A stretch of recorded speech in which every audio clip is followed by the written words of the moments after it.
क्या कभी कोई आपको ऐसा मिला पास्ट लाइफ, या आप जब किसी और की पास्ट लाइफ एक्सप्लोर कर रहे हैं जो इन लॉस्ट सिविलाइजेशन से ही बिलोंग करते हैं, लेकिन वो अब जन्म ले चुके हैं और उस विजडम के साथ आए हैं जो इस वक्त ज़रूरी है? 3-4 लोग ऐसे मिले और बहुत फॉर्चुनेटली ये था कि उनकी तलाश ये थी कि उनके कोई सुपर जीन्स एक्टिवेट करे। साउथ अमेरिका में जो एरिज़ोना प्लेस है, वहाँ के काफ़ी लोग मुझे बहुत साल पहले मिले पास्ट लाइफ रिग्रेशन में, और वो कह रहे थे कि भाई ऐसी एक फायर हीलिंग होती है। बाद में पता चला उसको शैमनिज्म हीलिंग कहते हैं। शामैन करते थे? हाँ, एग्जैक्टली। बोलते हैं ना, गड़े मुर्दों को उखाड़ के क्या करना है। समझ में आ रहा है? इसके साथ मेरा क्या रिलेशनशिप था, इसके साथ मेरी क्यों नहीं बनती, ये सब वेस्ट है, टोटली वेस्ट है। पास्ट लाइफ रिग्रेशन करो अपर चक्रस के लिए, अबाउट द हार्ट चक्र, जो लोग जानते ही नहीं है।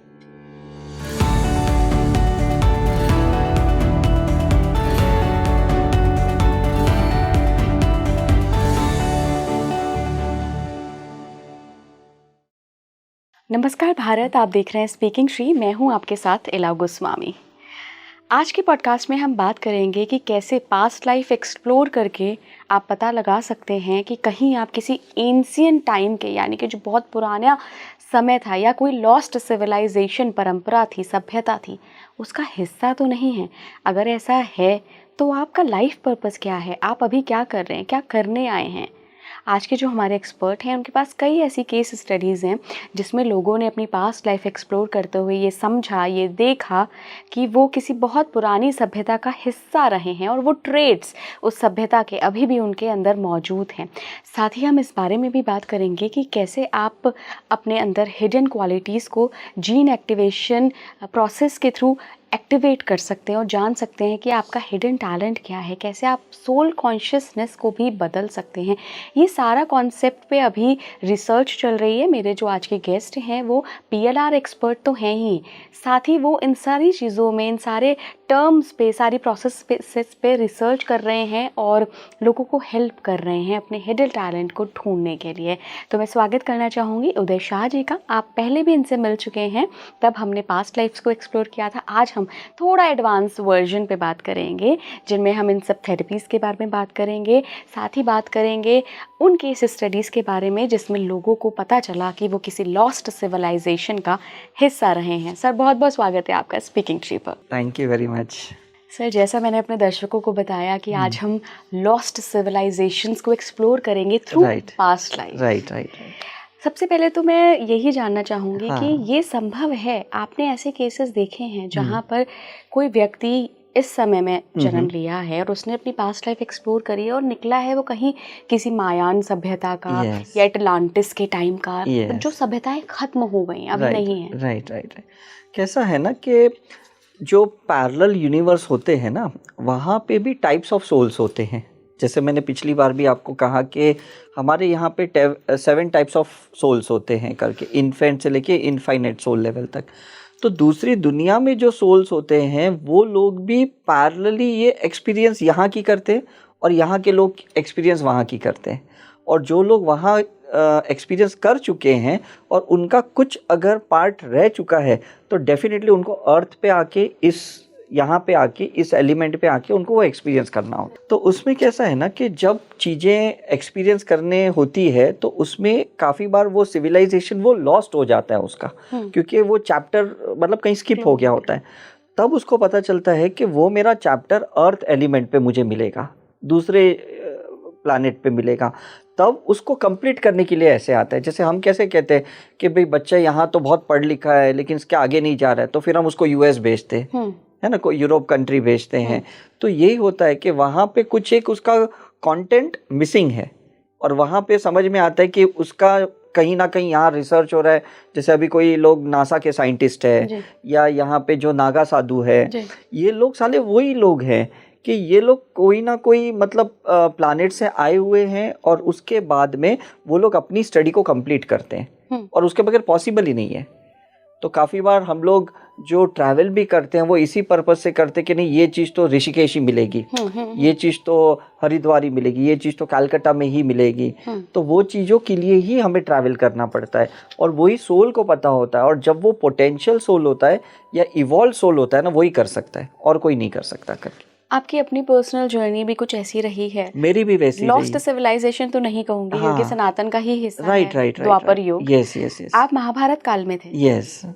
क्या है ना, जब मैंने अपनी पास्ट लाइफ देखी तो मुझे पहले तो सरप्राइज्ड हुआ कि जो महाभारत के जो कैरेक्टर्स थे ना, वो because I belong to Jain community, जी तो हमारे रिलीजन में ना महाभारत का कोई कैरेक्टर ही नहीं है, जी कोई भी नहीं है, जी कहीं बिल्कुल। मेंशन भी नहीं है। मतलब महावीर में जाओ, 24 तीर्थंकर में जाओ, कहीं पे भी नहीं है करके। लेकिन जब पास्ट लाइफ में मैंने अपने आप को जो एक कैरेक्टर मैंने देखा महाभारत का, तो I was so shocked, because ना तो कभी ऐसी कोई दादा दादियों की कहानी में ये चीज का वर्णन है, और मैं जिस स्कूल से बिलोंग करता हूँ वो मतलब कॉन्वेंट स्कूल थी, तो उसमें भी ये चीज़ को तो कभी एम्फसाइज किया ही नहीं था करके। फिर मैं मेडिकल स्कूल में था तो उसमें भी ये चीज़ें नहीं आती है।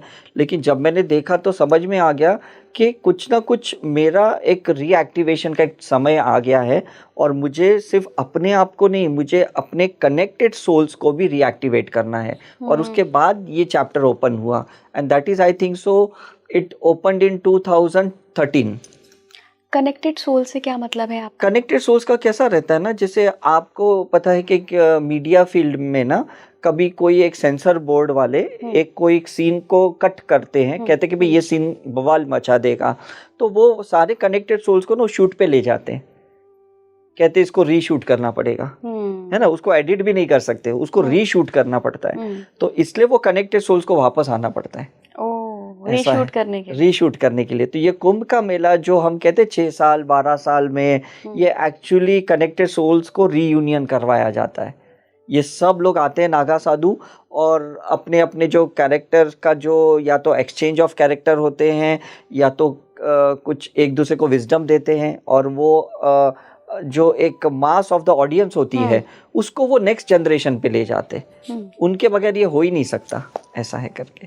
एंशिएंट हिस्ट्री के किसी और कैरेक्टर से कभी आप मिले हैं पास्ट लाइफ के थ्रू? मैं बहुत से लोगों से मिला हूँ। जैसे मैंने आपको बताया कि जो बहुत पुराने बुद्ध के टाइम या बुद्धा के पहले के टाइम के, या इवन जो कहते हैं ना आदिवासी टाइम के, ट्राइबल एज के, वो लोग हैं ना कहीं हमें ये दर्शाने आते हैं कि एक्चुअली और भी कोई एक लाइफ पैटर्न होती है जो लोग बिल्कुल अनजान है, टोटली अनजान है, और उसको हम लोग को समझना होता है, स्टडी करनी पड़ती है।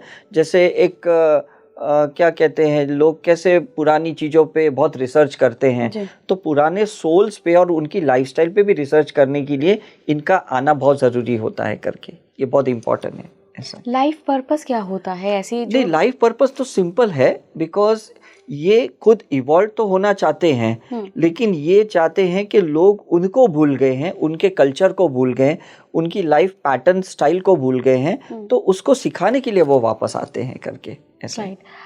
अभी 6-1 महीने पहले मैं किसी व्यक्ति से मिली थी, जब उन्होंने अपना PLR कराया था, उन्होंने खैर हिप्नोसिस के थ्रू कराया था, तो उन्होंने एक स्टोरी शेयर की, बड़ी इंटरेस्टिंग स्टोरी थी उदय सर। उन्होंने बताया कि मुझे ना जंगलों में जाने का बहुत शौक था, और मेरे घर वाले परेशान रहते थे कि ये क्यों जा रहा है जंगल में, कौन जाता है भाई। तो पहले तो उनको लगा कि ठीक है चलो इसको शांति मिलती होगी, लेकिन जब ऑब्सेशन बहुत बढ़ा तब उन्होंने फिर जानने की कोशिश की, तब पता चला कि वो किसी आदिवासी काल की सोल है जो अब जन्म लिया है, और वो कनेक्टेड फील करती है पेड़ों के साथ, क्योंकि वो रिचुअल्स होते हैं ना आदिवासियों में। एग्जैक्टली। तो इसलिए मैं कहता हूँ, अभी अगर आप साउथ अमेरिका में जो एरिजोना प्लेस है, वहाँ के काफ़ी लोग मुझे बहुत साल पहले मिले पास्ट लाइफ रिग्रेशन में, और वो कह रहे थे कि भाई ऐसी एक फायर हीलिंग होती है ना, फायर हीलिंग। तो इंडिया में फायर हीलिंग किसी को पता नहीं है कि क्या है करके। यहाँ तो कैसा है, मंत्र हीलिंग पता है, या मेडिटेशन पता है, या योगा पता है, ऐसा है करके, या रेकी हो गया।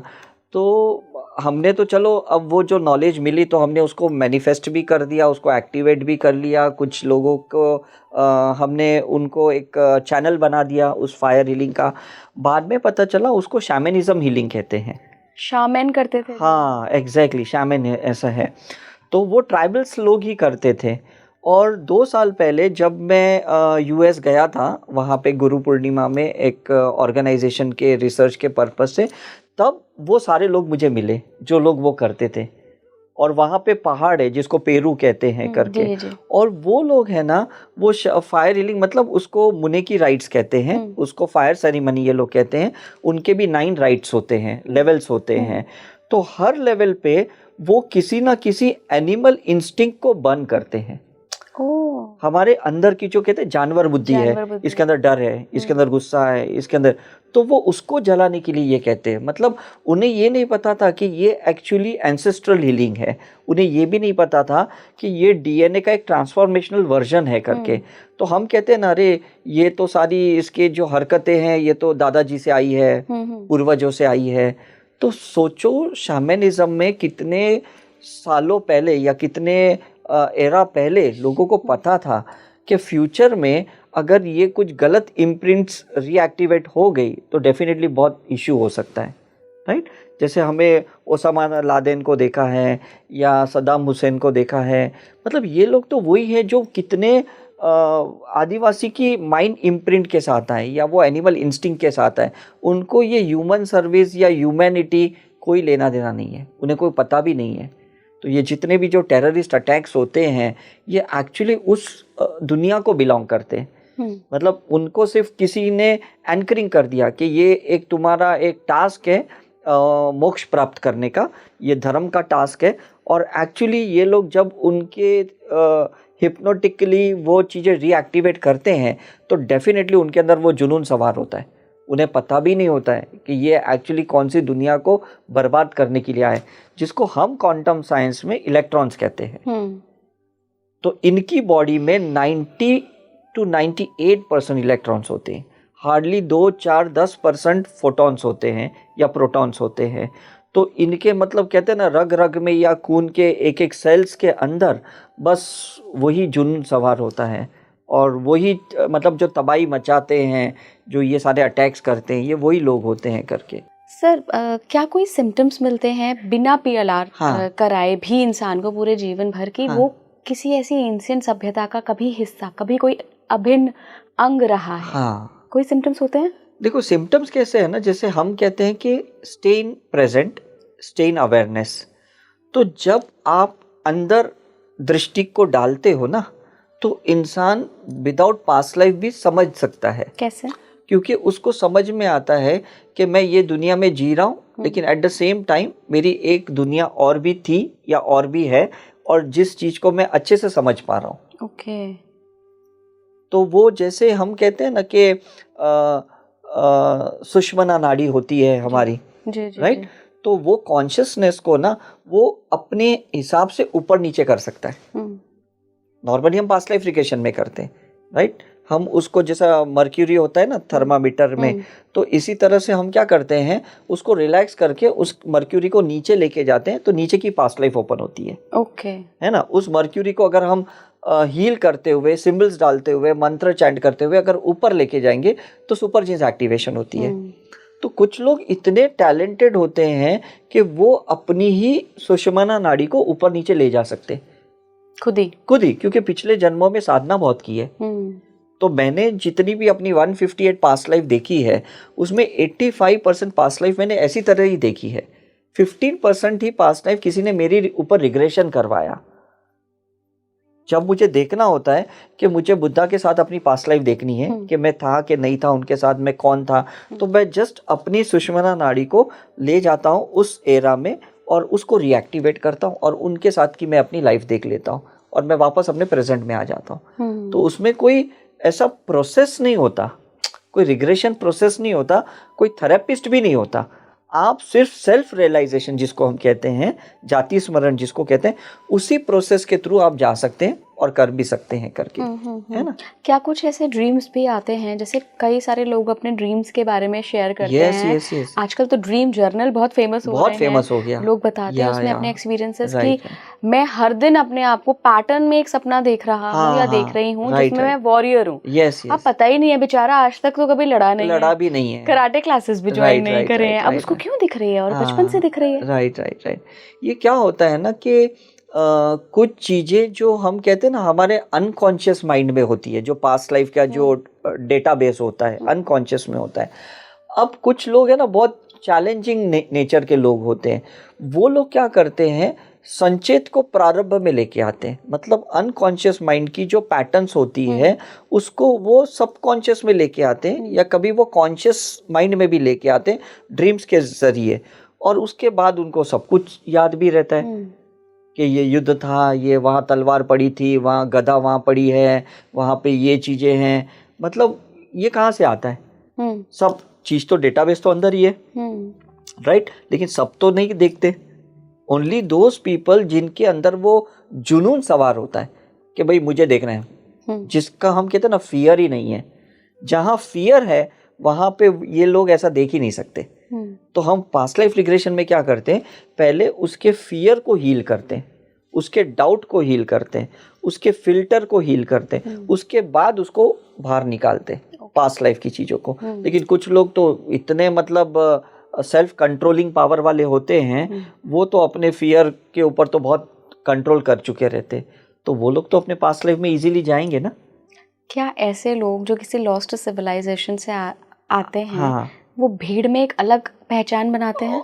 ऑब्वियसली, क्योंकि आप देखोगे कि जैसे अभी ये आईआईटी बाबा दिखा रहे हैं कुंभ के मेले में, ये एक्चुअली नाम के लिए मतलब एजुकेशन लेते हैं या डिग्री लेते हैं, राइट? लेकिन वो तो ओल्ड सिविलाइजेशन का ही एक पार्ट है ना। इसलिए इनको ना इन नागा साधुओं के साथ या अघोरियों के साथ उठना बैठने में कोई दिक्कत ही नहीं हुई। क्यों?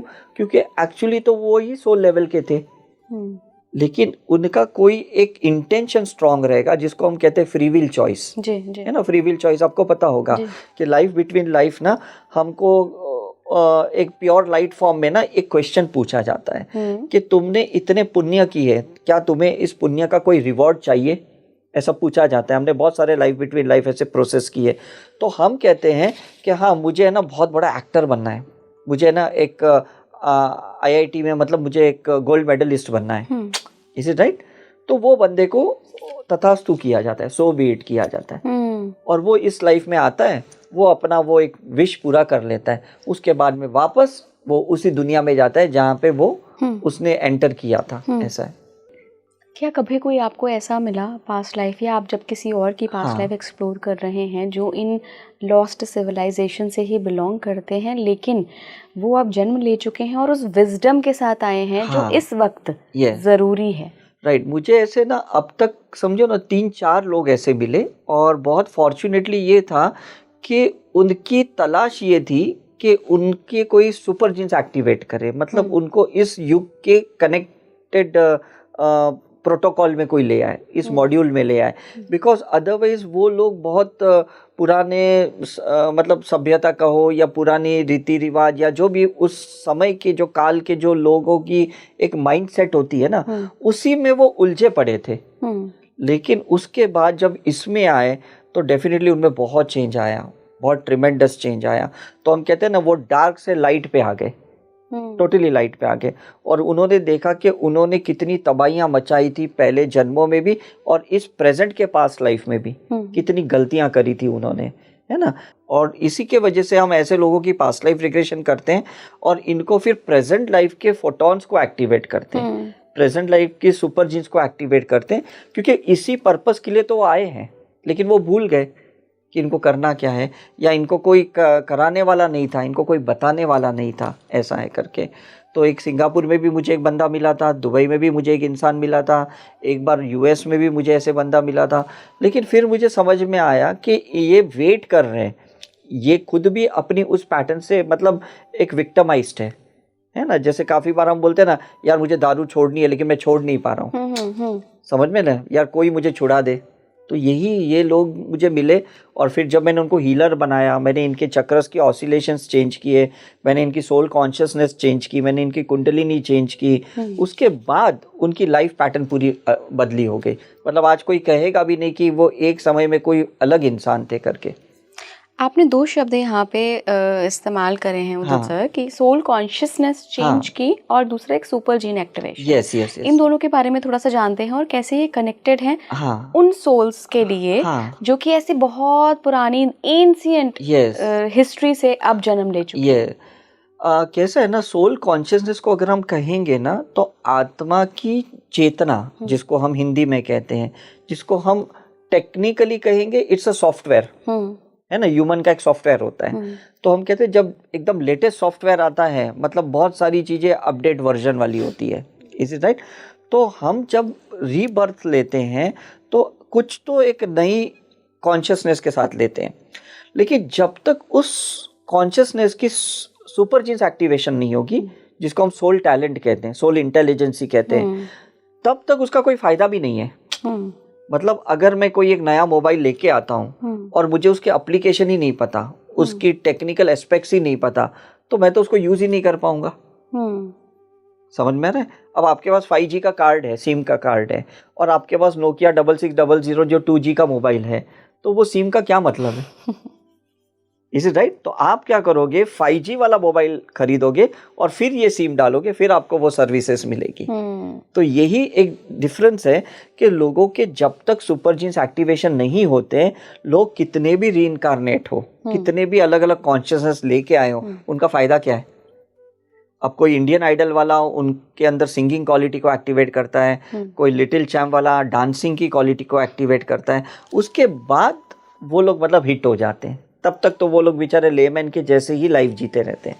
तो सुपर जीन एक्टिवेशन कैसे होता है? सुपर जीन्स एक्टिवेशन कैसे होता है कि हमारे डीएनए में ना 4 पार्ट होते हैं हमारे डीएनए में। एक प्रेजेंट लाइफ का होता है, एक एंसेस्ट्रल पार्ट होता है, एक पास्ट लाइफ का पार्ट होता है, और एक 4th जो पार्ट होता है उसको हम डिवाइन डीएनए कहते हैं। डिवाइन डीएनए मतलब वो हमारे कहते हैं ना गॉड के तत्व, जो हम कहते हैं ना कि हर इंसान के अंदर भगवान है। जैसे अभी कुंभ में भी सब कहते थे भाई शिवा सब में है, लेकिन है तो एक्टिवेट कहाँ है? दैट इज इम्पॉर्टेंट ना। तो जब हम ऐसे कुंभ में जाते हैं, नागा साधुओं के ऑरा में रहते हैं, एनर्जी में रहते हैं, या ऐसे गंगा स्नान करते हैं, तब हमारे सुपर जीन्स एक्टिवेट होते हैं। और या तो हम कोई चैनलाइजिंग करते हैं, किसी गॉड गॉडेसेस से उसको चैनलाइज करते हैं, और उसके बाद में वो एक्टिवेट होते हैं। अगर आपने रिसेंटली एक पुष्पा 2 मूवी देखी होगी, तो उसमें जो वो डांस करते थे काली माँ के अटायर में, तो वो सुपर जीन्स एक्टिवेशन है। तो वो चैनलाइजिंग हो गया। अदरवाइज एज एक नॉर्मल ह्यूमन ना कितना भी अटेम्प्ट कर ले, वो इतनी मतलब मल्टी डायमेंशनली एक्ट नहीं कर सकता है। वो मतलब विद द एक्सप्रेशन, उसकी बॉडी लैंग्वेज और उसके आइज की मूवमेंट, उसका मतलब एक टोनैलिटी, उसके जो शब्द के इस्तेमाल किए गए, वो नॉर्मल ह्यूमन बीइंग कर ही नहीं सकता। तो कोई भी, अगर आपने देखा कि रजनीकांत सर जो पहले बस कंडक्टर थे, उनकी किसी ने सुपर जीन्स एक्टिवेशन की है, जो वो कहते हैं कि महाअवतार बाबा जी ने की है शायद, कि उसके अंदर, उसके बाद उनके अंदर एक्टिव की क्वालिटी निकल गई। समझ में? वैसे ही कितने ऐसे लोग थे कि जिनको हम बहुत सब लेवल के लोग समझते थे, लेकिन अब वो देखेंगे तो कितने मतलब हाई लेवल के हो गए, ऐसा है करके। जैसे अभी टाइगर श्रॉफ है, जिस तरह से वो फाइट करते हैं या जो बॉडी मूवमेंट करते हैं, उनके फादर ने तो कभी किए नहीं। Is it right? तो ये सुपर जीन्स एक्टिवेशन होता है। ये एक टैलेंट होता है जो वो एक्चुअली सीखने आया है, सिखाने आया है, लेकिन जब तक कोई गुरु नहीं मिलता है, जब तक कोई रिग्रेशन नहीं होता है, जब तक कोई चैनलाइजिंग नहीं होता है, जब तक कोई उसको टैप नहीं करता ना, वो एक्टिवेट कैसे होगा? एक सुपर जीन्स एक्टिवेशन वो होता है जहाँ पे किसी ने ताजमहल बनाया, किसी ने किले बनाए। Is it right? मतलब उसने अपने आर्ट फॉर्म को विदाउट पेपर वर्क किया।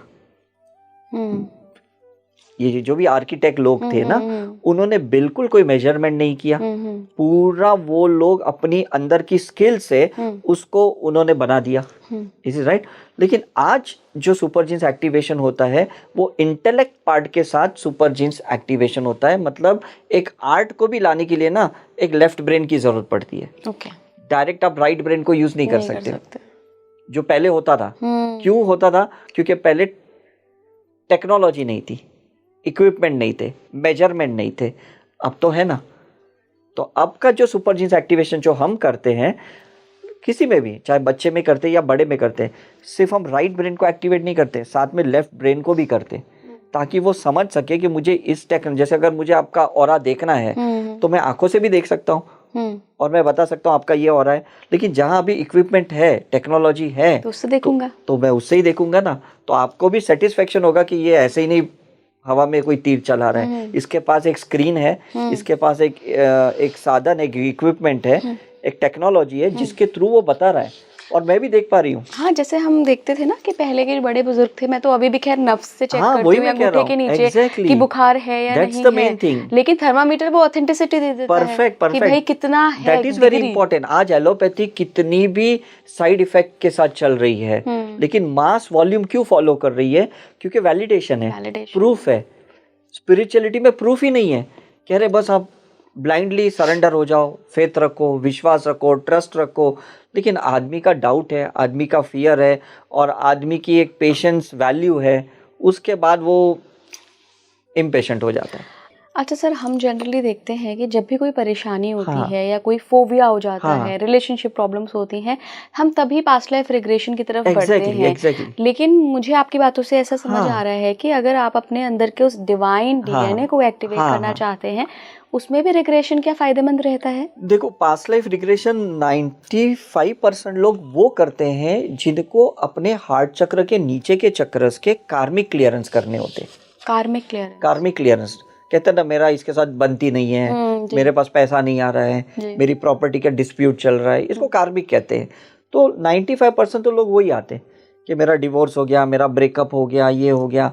लेकिन एक्चुअली जो हम कर रहे हैं साई करुणा मिशन में, हम लोग को ना ये बिल्कुल इंटरेस्ट ही नहीं है ये पास्ट लाइफ करने में। बोलते हैं ना, गड़े मुर्दों को उखाड़ के क्या करना है, समझ में आ रहा है? इसके साथ मेरा क्या रिलेशनशिप था, इसके साथ मेरी क्यों नहीं बनती, ये सब वेस्ट है, टोटली वेस्ट है। पास्ट लाइफ रिग्रेशन करो अपर चक्रस के लिए, अबाउट द हार्ट चक्र, जो लोग जानते ही नहीं है।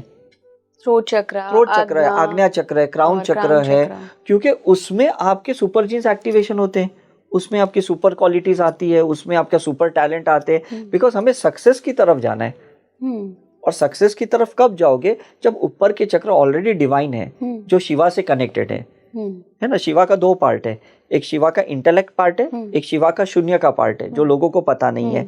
तो जब हम ऊपर के चक्र की पास्ट लाइफ रिग्रेशन करते हैं तो शिवा का इंटेलेक्ट पार्ट पहले एक्टिवेट होता है, और उसमें वो आदमी बहुत फेमस होता है, मतलब क्या कहते हैं, कामयाब हो जाता है, सक्सेसफुल हो जाता है। उसके बाद शिवा का शून्य पार्ट का हम पास्ट लाइफ रिग्रेशन करते हैं। वो इसलिए करना पड़ता है ताकि वो अब डिटैच्ड हो जाए उसके सक्सेस से, उसके ईगो से, उसके अटैचमेंट से। अदरवाइज वो नेक्स्ट चैप्टर तो कभी पढ़ ही नहीं पाएगा, सीख ही नहीं पाएगा, ऐसा है। आज अगर आपने आमिर खान की कुछ रीसेंट वीडियोस देखी होगी, उसमें उन्होंने कहा कि मैं 30 साल इतना डूबा हुआ था इंडस्ट्री में कि मैं अपने आप को भूल गया, अपनी फैमिली को भूल गया। Is it right?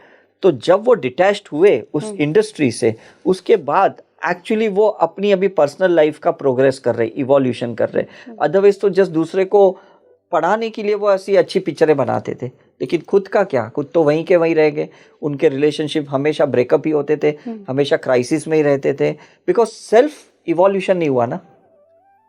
तो इसलिए सुपर जीन्स एक्टिवेट करना पड़ता है, और ऊपर के चक्रस का पीरियोडिकली पास्ट लाइफ रिग्रेशन करना पड़ता है। अच्छा, हाँ, बिकॉज सिर्फ नीचे का करोगे तो फायदा क्या है?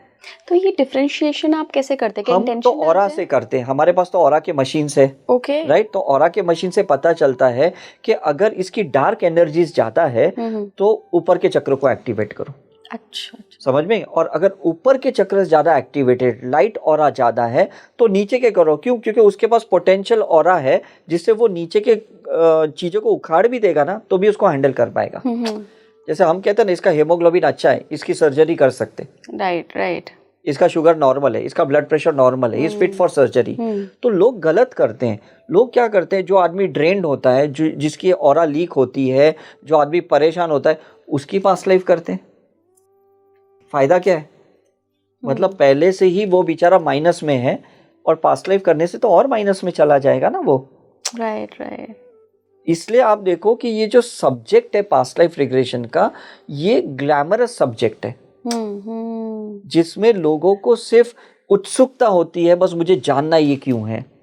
But that is called diagnostic past life regression.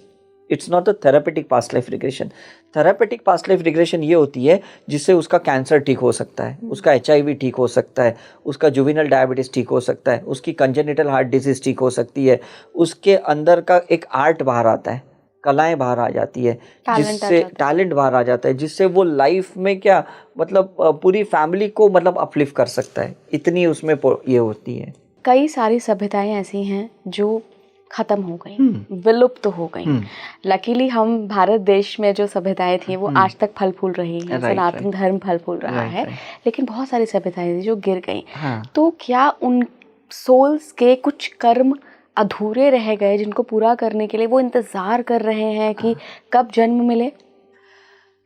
सभ्यता को ना हम इंग्लिश में एक कल्चर कहते हैं, राइट, जी।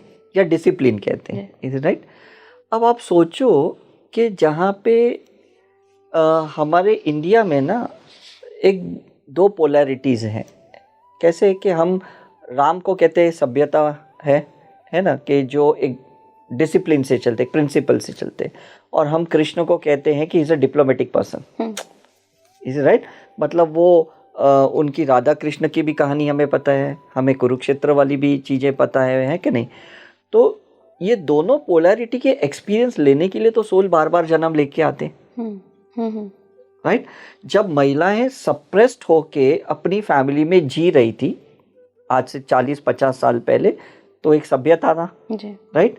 अब जब फीमेल बॉडी में जब सोल आती है और अगर उसने पास्ट लाइफ में सभ्यता से जी लिया है, तो अब वो जी के क्या करेगी? अब जी के क्या करेगी? बिकॉज उसने बहुत सप्रेशन किया है, वो डिप्रेशन से मरी है, वो ऐसी बीमारियों से मरी है और जिसका कोई इलाज भी नहीं हुआ, इज इट राइट। अब वो खुल के जीना चाहती है, खुल के रहना चाहती है, उसको एक्सपीरियंस करना चाहती है। तो हम एक धर्म के एंगल से कहेंगे कि इसमें सभ्यता नहीं है, इसमें कोई डिसिप्लिन नहीं है, इसमें कोई कल्चर नहीं है, लेकिन उसकी अपनी सोल जर्नी है, उसको क्या कर सकते हैं।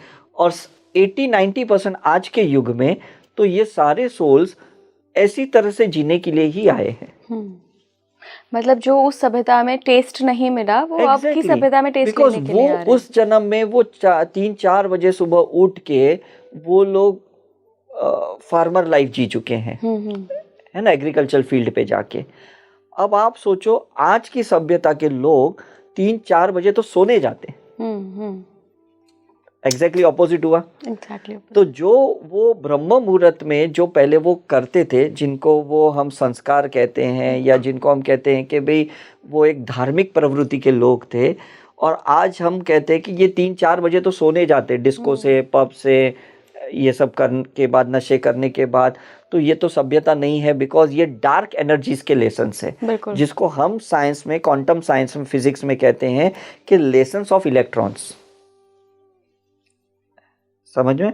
तो जब तक वो यिन यांग के दोनों चैप्टर कंप्लीट नहीं करेंगे, आप मुझे बताओ वो वननेस में कैसे आएंगे? समझ में रहे? तो काफी बार हम कहते हैं ये गुरु भी अंदर से कुछ और निकला, इसके अंदर एक शैतान था। शैतान क्या था? वो एक इलेक्ट्रॉन था जिसका एक्सपीरियंस उन्होंने भी पास्ट लाइफ में नहीं लिया था। अच्छा। तो प्रेजेंट लाइफ में वो भी ले रहा है, राइट। हम देखते हैं कि जैन के साधु होते हैं जो मोक्ष के लिए साधु बने हुए रहते हैं, लेकिन आप देखो उनके पास जो प्रजा जाती है वो जाती है ब्लेसिंग के लिए, मैनिफेस्टेशन के लिए, कि मुझे शादी करनी है, मुझे बच्चे चाहिए, मुझे प्रॉपर्टी चाहिए, मुझे पैसे बनाने, और ये सारे साधु उनको ब्लेस भी करते हैं और वो मैनिफेस्ट भी होता है, इज इट राइट। तो कहीं ना कहीं ये अपना ही तो एक पार्ट दे रहे हैं ना उनको, लेकिन ये कब तक चलेगा? खुद को भी तो एक्सपीरियंस लेना है कि नहीं। तो नेक्स्ट लाइफ में ये लोग वही एक्सपीरियंस लेते हैं, या तो वापस साधु बन के, लेकिन एक्सपीरियंस वो लेते हैं, और या तो साधु बनते ही नहीं है, प्योर बिजनेसमैन बनते वो, इज इट राइट। तो हमारी अभी एक परसेप्शन है, हमारी एक चॉइस ऑफ विजन है कि हम उसको सभ्यता कहें या ना कहें। अच्छा सर, जो हमारे डिफरेंट पास्ट लाइफ के स्पिरिचुअल गिफ्ट्स होते हैं, उसको हम रीअवेकन कर सकते हैं? करना ही होता है। जैसे हमने देखा स्वामी विवेकानंद का हुआ था, रामकृष्ण परमहंस ने किया था, इज इट राइट। तो वो करने से क्या होता है ना कि जो अभी हम सभ्यता की बात कर रहे थे पहले, तो वो चीज़ें ना बहुत पोटेंशियल होती है और बहुत इंटेलिजेंट होती है और उसमें बहुत आर्ट भी होता है कि देखते भी इसने तो देखो कितना बड़ा बड़ा कुछ काम कर दिया। लेकिन अब क्या होता है ना कि जहाँ ये टेक्नोलॉजी वाली वर्ल्ड है ना, ये टेक्नोलॉजी वर्ल्ड की जो रिसर्च होती है ना, उसमें लोगों को समझ भी नहीं आता कि इसके अंदर का एक आर्ट एक्टिवेट हुआ है। उसको लगता है तो टेक्नोलॉजी एक्टिवेट हुई है, लेकिन टेक्नोलॉजी एक्टिवेट करने वाले भी कहीं प्लान तो दिमाग में रहेगा कि नहीं, कहीं तो डिज़ाइन तो की है कि नहीं, तो वो चीज़ें लुप्त हो जाती है। आपने अपने केसेस में कितने हजार साल पहले कितनी एंशिएंट सभ्यता के लोगों को देखा है? मैंने तो बहुत देखा है। मैंने कहा ना, मतलब 203 BC के लोग भी मैंने देखे हैं करके, राइट। और उस टाइम पे जब लोगों को तो बिल्कुल कुछ पता ही नहीं था, मतलब ह्यूमन क्या है वो भी पता नहीं था, ऐसे टाइम पे भी लोगों को देखा है। लेकिन अब वो जैसे जैसे इवॉल्व होते हैं ना, तो उनका वो पार्ट भी समझ में आता है कि जैसे हम कहते हैं ना, ये बंदर से मनुष्य में आया, तो बंदर से मनुष्य में मतलब वो सिर्फ फिजिकल फॉर्म में नहीं आया, मेंटल भी तो आया ना, इमोशनल पार्ट भी तो आया ना, और एक स्पिरिचुअल पार्ट भी तो आया। Is it right? लेकिन कहीं ना कहीं तो वो है ना सबके अंदर, कहीं ना कहीं तो है। इसलिए आजकल आप देखो जितनी भी फिल्में बन रही है ना, उसमें बहुत एक्शंस हो रही है, बहुत मतलब इल सिविलाइज्ड सीन्स भी। अगर आप OTT प्लेटफॉर्म पे जाओ, नेटफ्लिक्स पे जाओ, तो इसका मतलब वो चीज़ें तो थी, लेकिन कहीं ना कहीं बैरियर के वजह से दबी हुई थी। Is it right? मतलब आप देखो कि कुछ लोग ऐसे पॉडकास्ट के माध्यम से कोई बड़े संत गुरुओं का भी इंटरव्यू लेते हैं, और वही टाइम पे वही लोग हैं जो गाली गलौज भी करते हैं। बिल्कुल। तो आपको नहीं लगता ये दो पर्सनालिटी हर इंसान के अंदर है?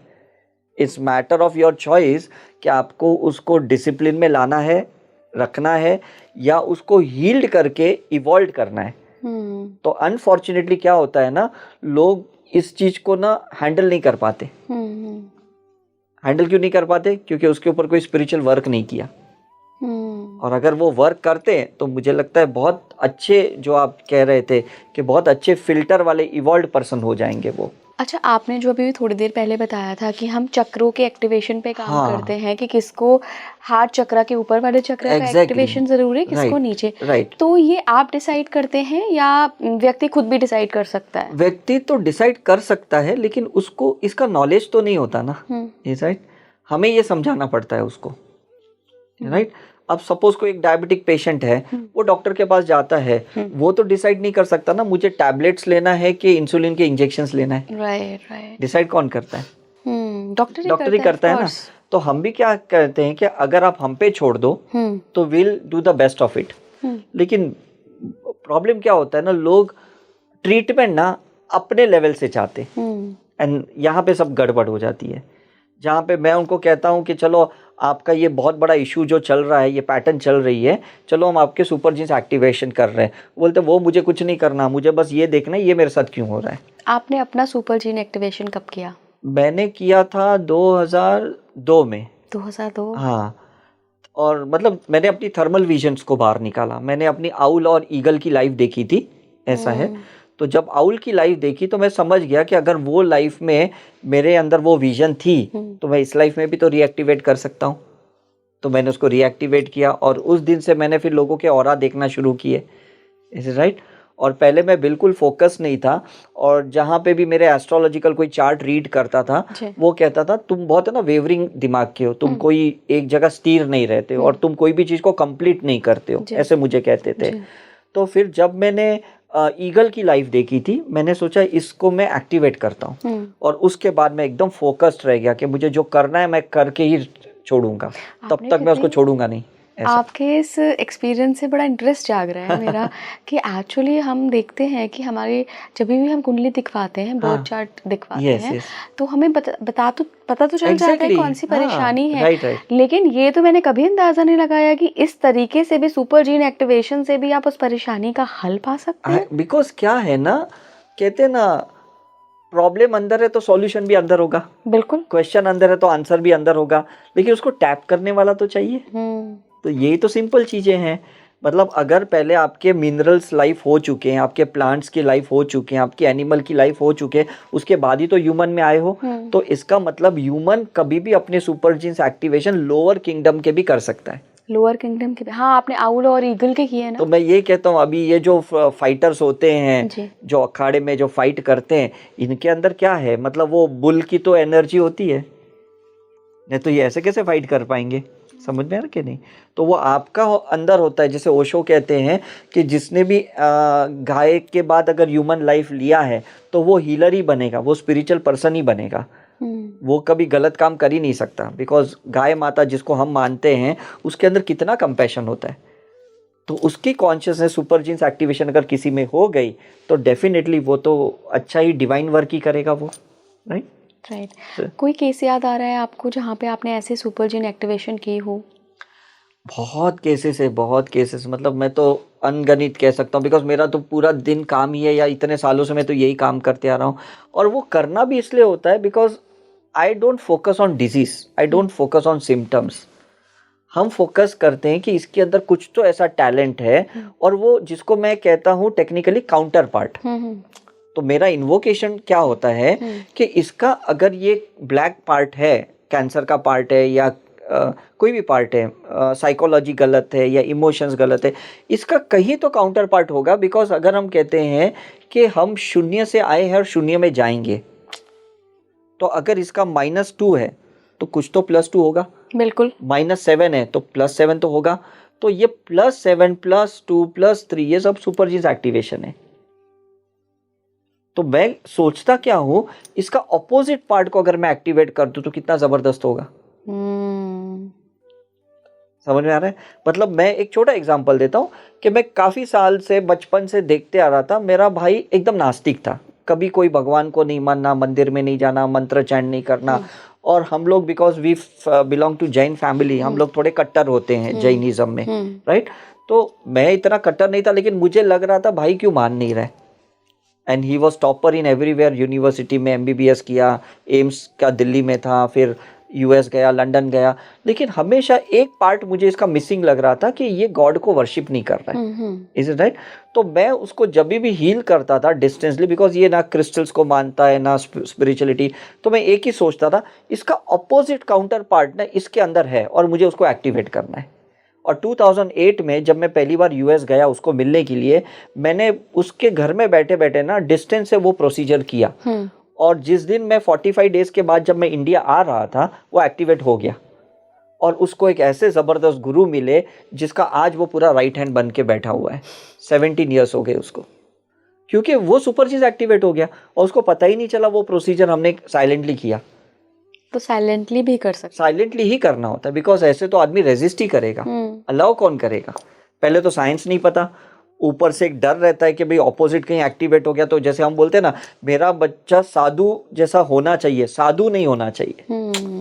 सब पेरेंट्स कहाँ ले जाते हैं साधुओं के पास कि भाई आशीर्वाद लो कि भाई वो सीधा रहे, लेकिन ये नहीं कि आपके जैसा वो ब्रह्मचार्य रहे या आपके जैसा संत बन के दीक्षा ले ले, संन्यास, ऐसा तो नहीं सोचेगा ना कोई।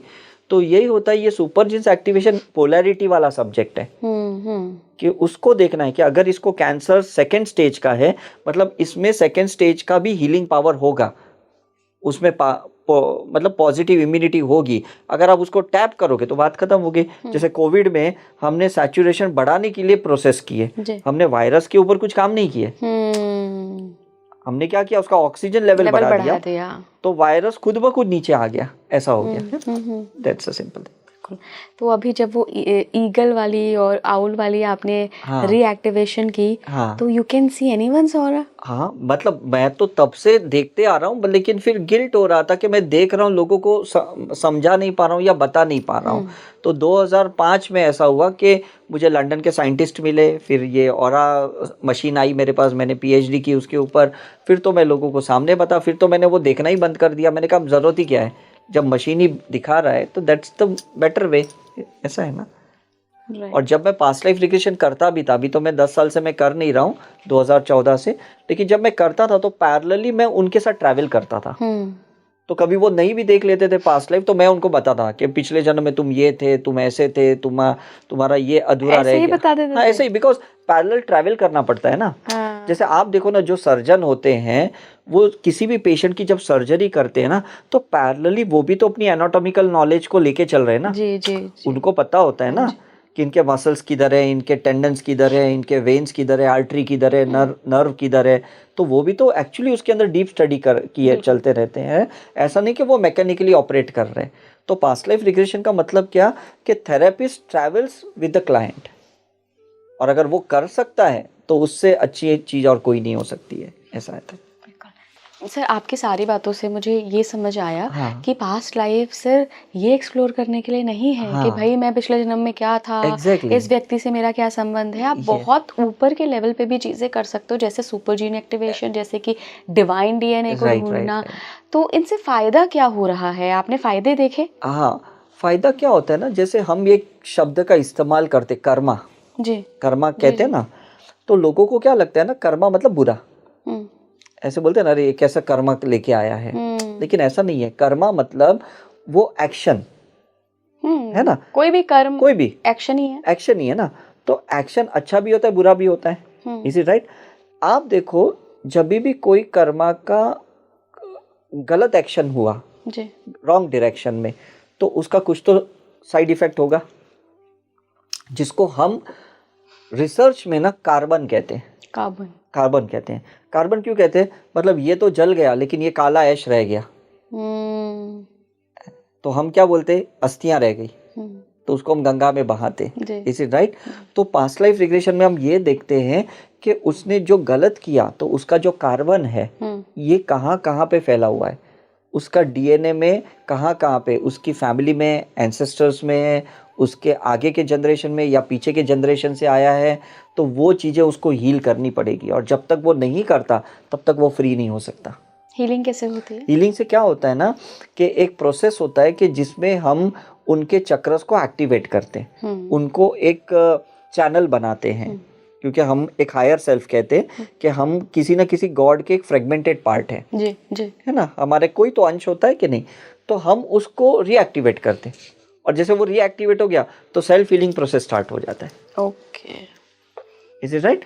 तो वो जब स्टार्ट हो जाता है, तो जो कार्बन पार्टिकल्स है जिसके वजह से वो परेशान है कि मुझे डायबिटीज हो गया, मुझे कैंसर हो गया, मुझे इनफर्टिलिटी है, या मुझे फाइब्रॉइड है, सिस्ट है, वो उसकी हीलिंग स्टार्ट हो जाती है, और धीरे धीरे वो खुद ही ठीक हो जाता है। उसको कोई दवाई की ज़रूरत नहीं, कोई डॉक्टर की ज़रूरत नहीं, कोई ट्रीटमेंट की ज़रूरत नहीं, बिकॉज उसी ने अपने काउंटर पार्ट को एक्टिवेट कर दिया। That's the main thing. Nice, thank you so much sir जुड़ने के लिए। और आज हमने मतलब बहुत दो नई बातें जानी हैं कि कैसे आप पास्ट लाइफ के थ्रू पता लगा सकते हो कि आप किसी सिविलाइजेशन का हिस्सा हो, अगर हो तो यहाँ क्या करने आए हो, और दूसरा सुपर जीन एक्टिवेशन, ये बहुत नया कॉन्सेप्ट था। बहुत बहुत धन्यवाद। Thank you. कैसा लगा आपको पॉडकास्ट, मुझे कमेंट बॉक्स में बताइएगा। जुड़े रहिए स्पीकिंग ट्री के साथ। नमस्कार।